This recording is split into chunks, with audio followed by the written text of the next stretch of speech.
Welcome back to another Tera Plays Tera video.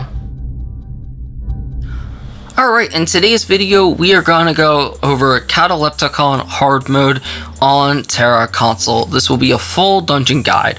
Before I actually get into the direct exact mechs and break them down, I want to go over some starting tips, and that is how to kite the boss around skeletons as well as the dirty blood mechanic.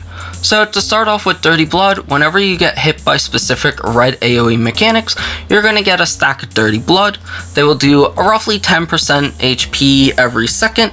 The stacks last for 30 seconds. If you don't get a second one after 30 seconds, they'll be removed. If you get up to 4, you will stun and you'll basically die. Anyone inside your AoE will also take 100% of their HP. So ideally, don't get stacks.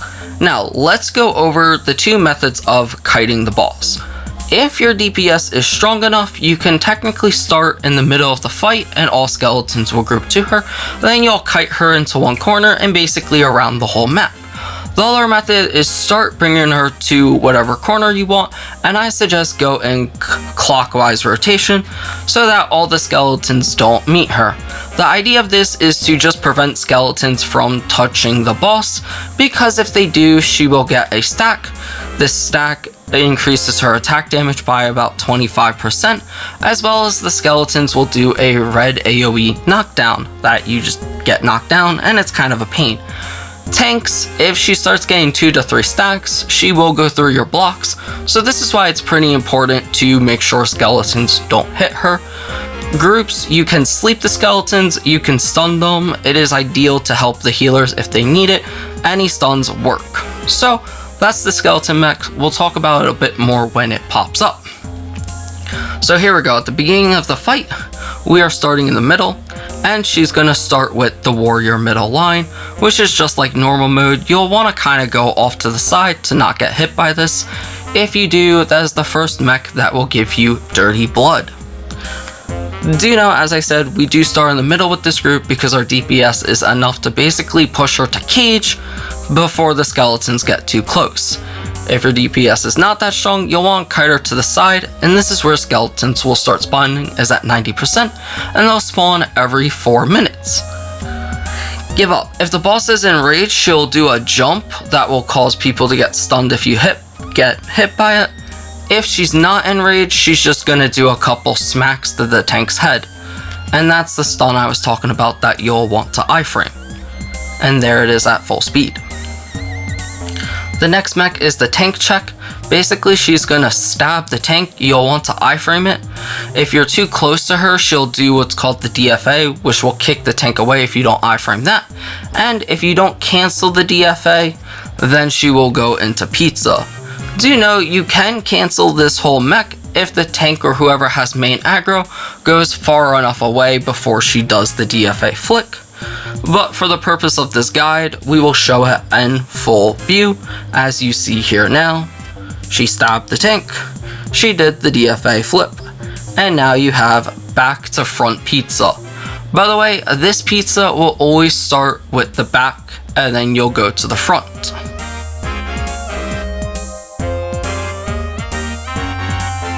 And now you can watch it in full speed. That was the stab, DFA flick, and back to front pizza.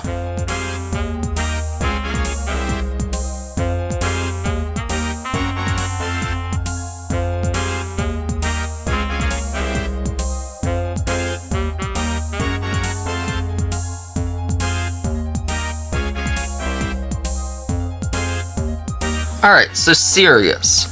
This is a 6-part mech. You're going to see lines underneath everyone's feet, so you'll want to kind of group up tight into the boss, drop the lines, and move away. She will either do one of two things next. It will either be so pesky, or she'll go into carpets. So pesky will target the furthest player away with a stab or a javelin throw, and then she's going to do a kick to the back that you can iframe. If you get hit by it, you will be pushed away. Typically, if she starts with so pesky, next you'll have what we call is out in, or carpets. You'll have to go to the outside, and then you'll have to go into the boss to avoid both these carpets. Now, do understand a lot of this stuff will cause stacks. After that, she is now going to do pizza. Safe side is always front, and then the second safe side will be at the back. Do understand, she can either do back pizza or stun. It does rotate and it is kind of random. So this one she's doing stun first. You'll want to iframe that slam right there and then prepare for pizza. If she does this back pizza slice first, you do have to know that the next thing coming is going to be a stun. Once that whole thing's done, everyone wants to group up really tight behind the boss. And then DPS and healers, after these crisscrosses are placed, are going to want to go back and away, and tank wants to go to the front. Be cautious, if you follow the tank and you're not the tank, she will bop you in the head. Tanks can block it. DPS, you can't, and it hurts a lot. And now the mech in full.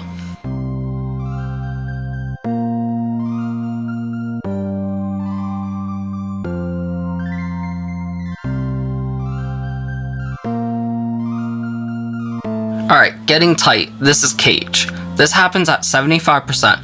Everyone has to go into the cage, and then everyone's going to get puddles that you'll want to drop on the ring or as close to the outside of the cage as you can without going out, and then you want to iframe or move back into her.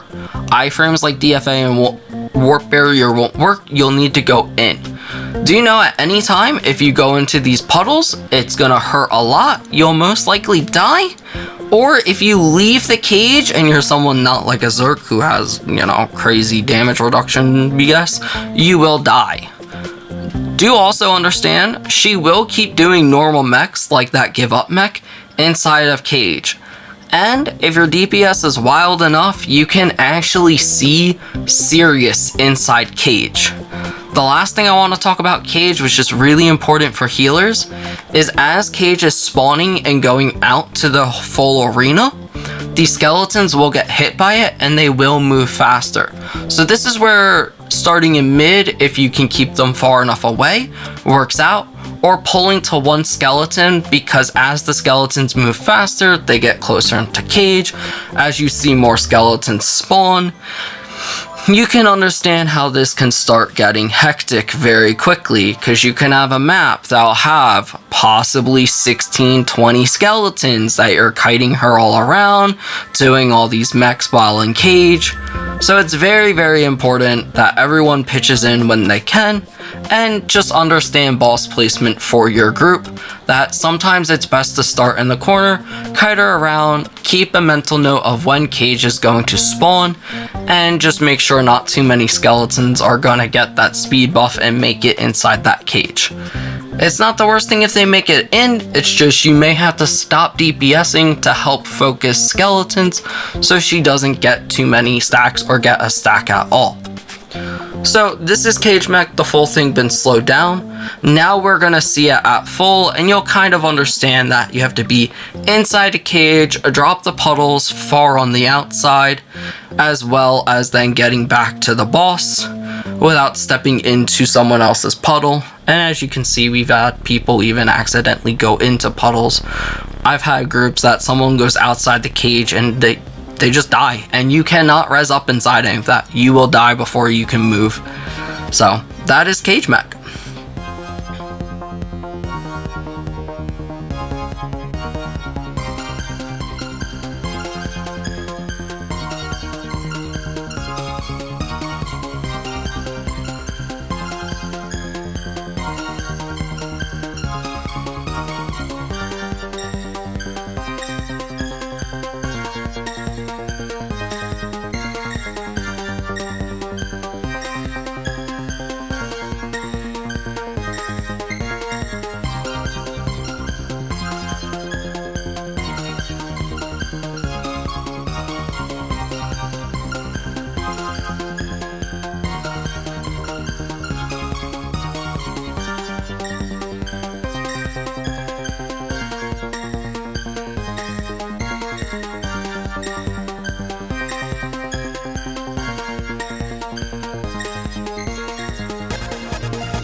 Alright, so this next mech we're going to see is the Out-In, also known as Volcano. You'll see the boss will do a flip in the air and summon this red circle around her. Basically, you'll want to go out and then in. Do be cautious of this spin that comes up next. You'll want to get away from it, iframe it, or if you're a class that has a block, you can even block it. But that spin will do a ton of damage and potentially kill you if you're not aware. So, out, in, and then spin. And that's all that mechanic is. The next manic we're going to see is Nightmare Begins Now. This is also known as Skull Mech and it'll happen roughly once the boss hits 40%. This works just like normal mode, except for instead of it being tank and healer always, it's whoever gets the debuff above their head. You'll need to grab it and you'll need to merge at the right time. She'll either do a fast or a slow spin. If she's doing slow, you'll need to merge a bit later. Fast, you'll need to merge sooner. And everyone needs to be close to get the merge. Do know in hard mode though, you have to be careful. If you get hit by the skull while it's flying or lands, you will instant die. Also, if you have 3 stacks, picking up the skull will give you your 4 stack and killing you to where you basically kill the whole group. Now someone can res up in time if they have a Val or an elite res, but that gets to be very shady, clear strats that, you don't want to practice that unless you absolutely have to. If people are just taking way too many stacks, that is another way, but ideally you want to make sure you are not taking too many stacks because it will give it to 2 random players. You can control if you have stacks, you can't control who gets that though. So that's Skull Mech. Okay, so at this point in the video, that does cover all the mechanics. If you have any questions, comments, or maybe something else you've learned about the dungeon that I left out, feel free to go in the comments section and put that stuff down below. I'll do my best to read it. Hopefully, anyone who has questions, this guide was able to help you. Again, feel free to stay to the end where you can watch DZ literally murk Nick and me, or pain in the back for people who are wondering who's Nick. It's a funny little ending clip, as well as I'll go over what this skull debuff looks like right after. So within that, if this guide was useful, maybe you learned something, please consider hitting that like button, I'd super appreciate it. And within that, I'll see you at the very end with the fun little extra clips.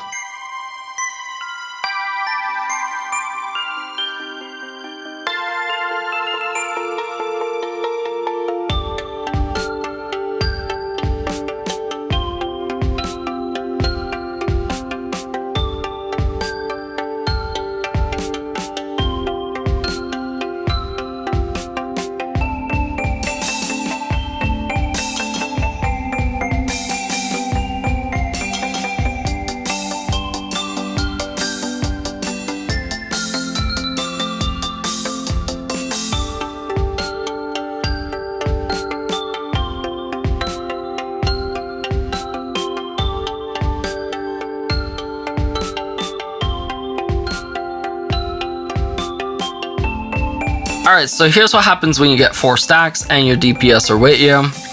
Y'all die. Thanks, DZ. Love you.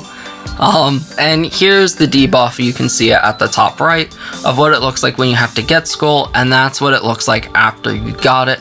Again, if you see that hit about 10 to 7 seconds, you can kind of also use that to gauge when to merge. That is all I have for you today. I hope you've enjoyed.